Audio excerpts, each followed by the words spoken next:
गावाच्या नदीच्या प्रवाहात विसावा घेई बाप्पा, डोळ्यातून अश्रू तरी हृदयात आज एक नव्या पहाटेची. मातीच्या मूर्तीतला जीव भावनेत गुंफला जातो, गावाच्या ओसरीवरचा आनंद नदीच्या प्रवाहात विरतो. फुलांनी सजलेली आरती, ढोल ताशांचा गजर, पण विसर्जनाच्या वेळी मात्र हृदय होई ओलसर. पुढच्या वर्षी लवकर या अशी गावकऱ्यांची हाक, नदी काठचा तो क्षण जणू काळजाला भिडणारा. ढगांच्या साक्षीनं चंद्रही पाहतो तो सोहळा, गावकरी मात्र रडतात बाप्पाच्या निरोपाला.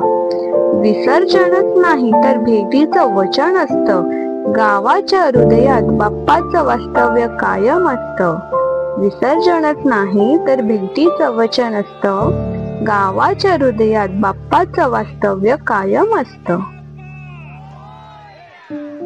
मित्रांनो, गोव्याच्या गावात गणेशोत्सव म्हणजे एक जिव्हाळ्याचा, पारंपरिकतेने नटलेला आणि साऱ्या गावकऱ्यांना एकत्र आणणारा एक पवित्र उत्सव. गणपती बाप्पाच्या आगमनाने घराघरात उत्साह ओसंडून वाहतो आणि भक्तिपूर्वक पूजेनंतर येतो तो एक हळवा तरीही अत्यंत महत्वाचा दिवस, गणेश विसर्जनाचा. गावाच्या नदी किनारी किंवा पारंपरिक तलावाजवळ साऱ्या भाविकांची उपस्थिती असते. विसर्जनाच्या त्या क्षणी बाप्पाला शेवटचा नमस्कार करताना गावकऱ्यांच्या डोळ्यातून ओघळणारे अश्रू ही त्याच्या जीवाभावाच्या नात्याची साक्ष देतात. हे विसर्जन फक्त मूर्तीचं नसतं, तर ते असतं प्रेमाचं, श्रद्धेचं आणि पुन्हा भेटीच्या आशेचं प्रतीक. गोव्याच्या गावरान मातीतील हा गणेश विसर्जन सोहळा म्हणजे परंपरा, निसर्ग स्नेह आणि सामाजिक एकतेचं जिवंत उदाहरण. मित्रांनो, गोव्यातील गणेश विसर्जन हे इतर राज्यांपेक्षा बरंच वेगळं असतं. निसर्ग संस्कृतीशी जोडलेलं एक अनोखं दर्शन आपल्याला पाहायला मिळतं.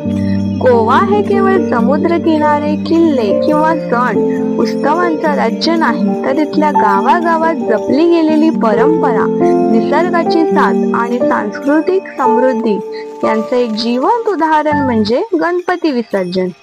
इतर राज्यामध्ये जिथे विसर्जनाला मोठ्या मिरवणुका, डीजे आणि गर्दीचा गोंगाट असतो, तिथे गोव्याचं विसर्जन हे शांतता, निसर्गाशी सुसंवाद आणि पारंपरिकतेने नटलेलं एक भक्तिमय चित्र असतं. गोव्याच्या गावामध्ये गणपती बाप्पा हे घरगुती देव म्हणून पूजला जातो. त्यांच्या आगमनापासून ते विसर्जनापर्यंत सगळं काही घरगुती, पारंपरिक आणि साधेपणाने भरलेलं असतं. विसर्जनाच्या दिवशी संपूर्ण गाव एकत्र येतो, जणू तो एक कौटुंबिक सणच असतो. गोव्यातील गावे आजही पारंपरिक तलाव किंवा छोट्या नद्यांच्या मातीच्या मूर्तीचं विसर्जन करतात. प्लॅस्टर ऑफ पॅरिस पासून बनवलेल्या मूर्तींपेक्षा शाडू मातीच्या आणि नैसर्गिक रंगाचा वापर जास्त प्रचलित आहे, कारण निसर्गाची हानी टाळणं हेच खऱ्या अर्थाने बाप्पाची सेवा आहे असे गावकरी म्हणतात. गणपती विसर्जनाच्या मिरवणुकीत गोव्यातील पारंपरिक वेशभूषा तसेच स्थानिक वाद्य जसे की घुमट, मृदुंग, ताशा यांचा वापर केला जातो. गोव्यातील गणपती विसर्जन हे केवळ धार्मिक विधी न राहता ते निसर्ग संवर्धनाचा एक संदेश बनते. बाप्पाची पूजा करतानाही गावकरी फुलं, दुर्वा, केळीचे पाने, स्थानिक झाडांची फुलं वापरतात. प्लास्टिक किंवा कृत्रिम वस्तूंना टाळतात. गणेश विसर्जनाचा क्षण म्हणजे भावनांनी भरलेला. संपूर्ण कुटुंब, गावकरी एकत्र येऊन बाप्पाला डोळ्यात अश्रू आणि ओठावर पुढच्या वर्षी लवकर या या शब्दांनी निरोप देतात. त्या क्षणात फक्त बाप्पांचं विसर्जन होत नाही, तर गावाच्या संस्कृतीचा, एकतेचा आणि निसर्गाशी जोडलेल्या श्रद्धेचा विस्फोट पाहायला मिळतो. गोव्याचं गणपती विसर्जन म्हणजे ध्वनी प्रदूषण नाही, तर निसर्गाशी संवाद आहे. ते फॅन्सी लाईट्स नाहीत, तर कंदील आणि चंद्रप्रकाशात न्हालेली श्रद्धा दिसते. आणि ही केवळ पद्धत नसते, तर गावच्या हृदयातून आलेला एक शुद्ध अनुभव असतो. मित्रांनो, गोव्यात गणेश विसर्जनाची परंपरा नव्या पिढीकडून तेवढ्याच उत्साहाने आणि भक्तिभावाने जपली जाते. गोव्याची माती ही परंपराने समृद्ध आहे. गणेशोत्सव आणि त्यातील गणेश विसर्जन हे त्या परंपरेचे एक अविभाज्य अंग आहेत. आजचा काळ झपाट्याने बदलतोय. तंत्रज्ञान, शहरीकरण आणि आधुनिक जीवनशैली यामध्येही गोव्याची नवी पिढी आपल्या संस्कृतीच्या मुळाशी घट्ट जोडलेली आहे. हे विशेष कौतुकास्पद आहे. नव्या पिढीतील मुले मुली, किशोरवयीन तरुण हे गणपतीच्या पूजेत, आरतीत आणि विशेषतः विसर्जनाच्या तयारीत सक्रिय सहभाग घेतात.